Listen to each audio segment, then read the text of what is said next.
हरे कृष्णा। कैकेयी ने अपने दो वरदान मांग लिए जो राजा दशरथ जी ने वचन दिया था।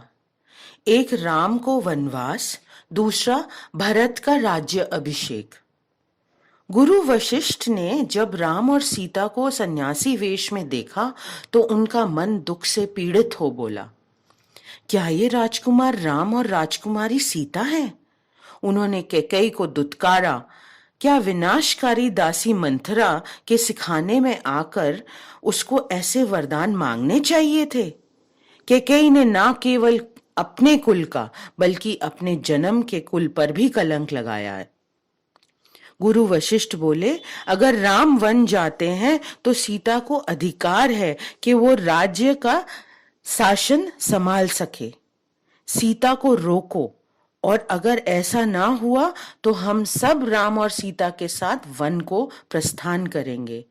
राम सीता के बिना इस राज्य में कोई भी नहीं रह सकता, यहाँ तक कि जीव जंतु भी नहीं।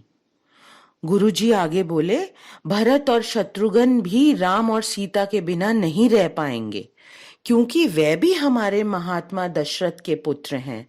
उन्होंने भी वही संस्कार हैं जो कि राम के हैं। सीता को गहने राजसी कपड़े पहनाओ, तपस्विनी का वेश नहीं देखा जा रहा। सीता माता ने गुरु वशिष्ठ को प्रणाम किया। गुरुदेव, मेरा कर्तव्य है कि जिस भी अवस्था में मेरे पति हों वही मेरे लिए स्वर्ग समान होगा, इसलिए मैं भी तपस्विनी का वेश बनाऊंगी। ये सुनकर राजा दशरथ को बहुत दुख हुआ और उनका सर झुक गया। पूरी नगरी शोकाकुल थी।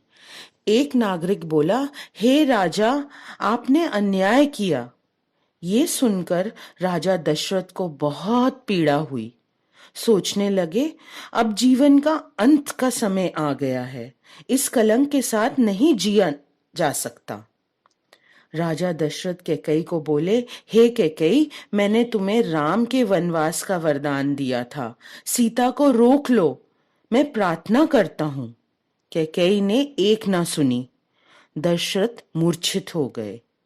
ये सुन राम भागे भागे अपने पिता के पास आए।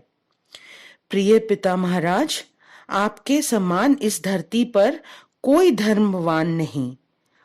वन जाने से पहले मुझे एक वरदान मांगना है। दशरथ ने राम को गले लगा लिया। तुम जो मांगोगे मैं दूंगा।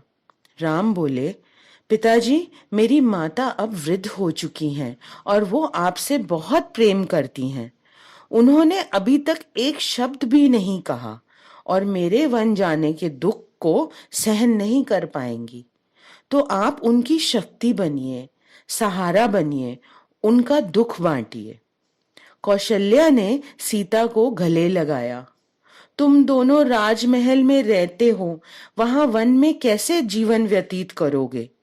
सीता ने उदास होकर बोला, माता, आपने मेरी तुलना सहज महिला से की। धर्म यही कहता है, पत्नी को अपने पति की परिस्थितियों में ही प्रसन्न रहना चाहिए। पत्नी धर्म कैसे निभाया जाता है और कैसे निभाना चाहिए, ये सीता देवी एक आदर्श है।